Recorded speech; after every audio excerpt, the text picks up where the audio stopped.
ಭಾವಿಸ್ತೇನೆ. ಕುವೆಂಪು ಆಧುನಿಕ ಕನ್ನಡ ಸಾಹಿತ್ಯಿಕ ನವೋದಯ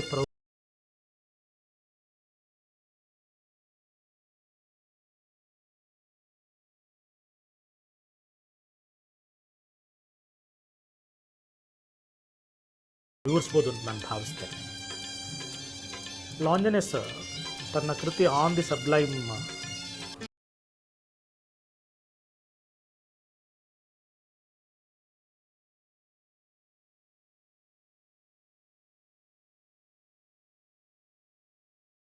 ಬಹಳ ಮಹತ್ವದ ಮಾತು ಏನಂದರೆ, ನಿಮ್ಮ ಹೆಗಲು ಏನನ್ನು ಹೊರಬಲ್ಲದೋ ಅಷ್ಟನ್ನು ಮಾತ್ರ ಹೊರಿ.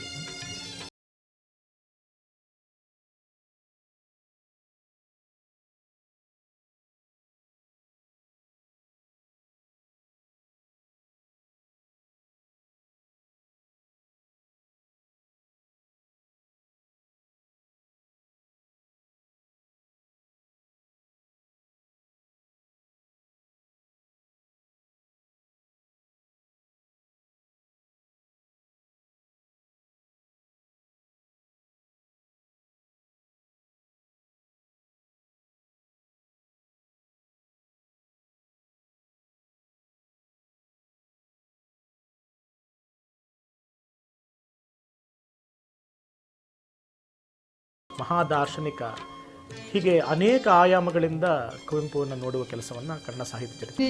ಭಾವದೀಟಿ ಓ ನನ್ನ ಚೇತನ ಆಗು ನೀ ಅನಿಚೇತನ, ನೂರು ಮತದ ಹೊಟ್ಟ ತೂರಿ ಎಲ್ಲ ತತ್ವ ಎಲ್ಲೆ ಮೀರಿ ನಿರ್ದಿಗಂತವಾಗಿ ಏರಿ ಓ ನನ್ನ ಚೇತನ ಆಗು ನೀ ಅನಿಚೇತನ, ಎಲ್ಲಿಯೂ ನಿಲ್ಲದಿರು ಮನೆಯನೆಂದೂ ಕಟ್ಟದಿರು ಕೊನೆಯನೆಂದೂ ಮುಟ್ಟದಿರು ಓ ಅನಂತವಾಗಿರು ಓ ನನ್ನ ಚೇತನ ಆಗು ನೀ ಅನಿಕೇತನ, ಅನಂತ ತಾನ್ ಅನಂತವಾಗಿ ಆಗುತ್ತಿಹನೆ ನಿತ್ಯ ಯೋಗಿ, ಅನಂತ ನೀ ಅನಂತವಾಗು ಆಗು ಆಗು ಆಗು ಆಗು ಓ ನನ್ನ ಚೇತನ ಆಗು ನೀ ಅನಿಕೇತನ.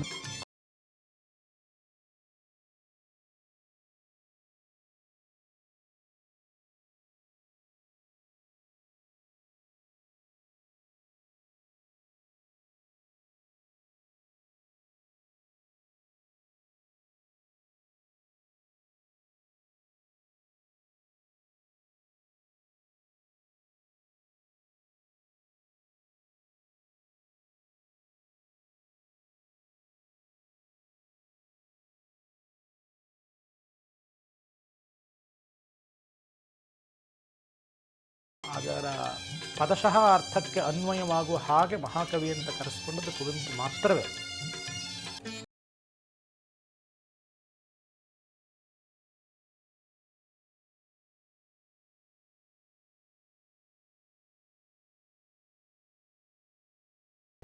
ಒಂದು ಕೃತಿಗೆ ಪ್ರಶಸ್ತಿ ಬಂದ ತಕ್ಷಣಕ್ಕೆ ದೊಡ್ಡದು ಆಗಲ್ಲ, ಬಾರದೇ ಇದ್ರೆ ಸಣ್ಣದು ಆಗಲ್ಲ.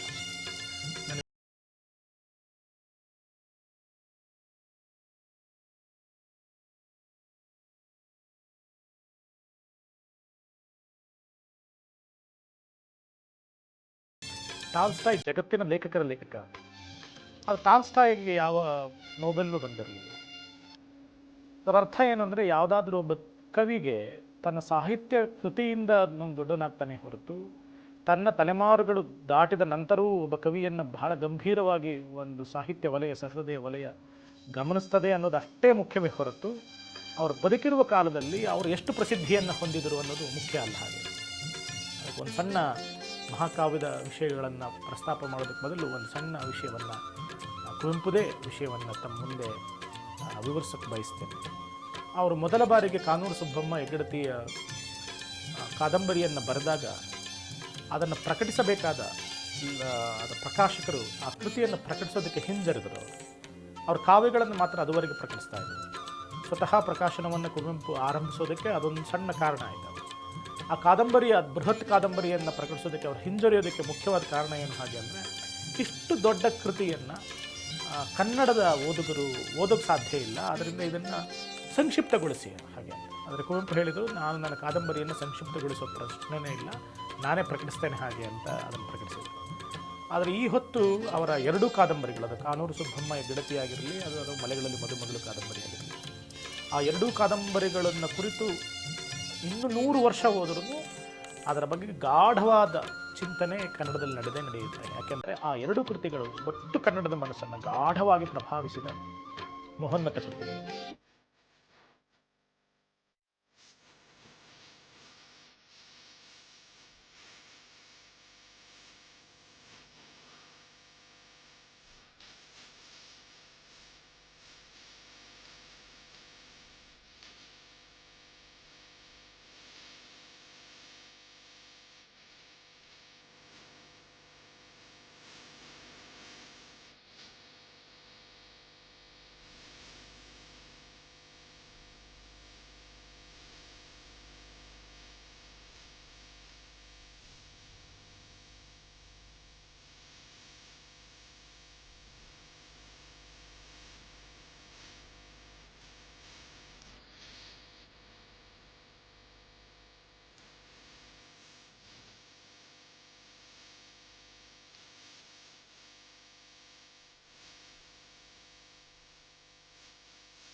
ಭಾಳ ಒಂದು ಮುಖ್ಯವಾದ ಉಲ್ಲೇಖವನ್ನು ಮಾಡೋದಕ್ಕೆ ನಾನು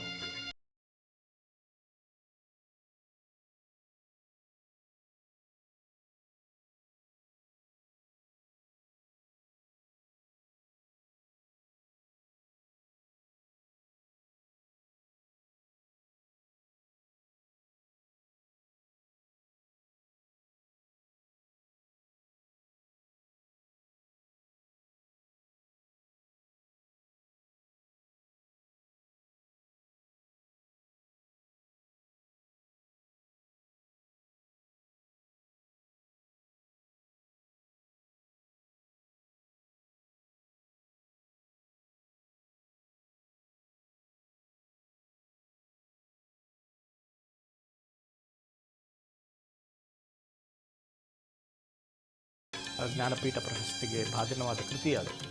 ಆದರೆ ಆ ಕಾವ್ಯದ ಮೂಲಕ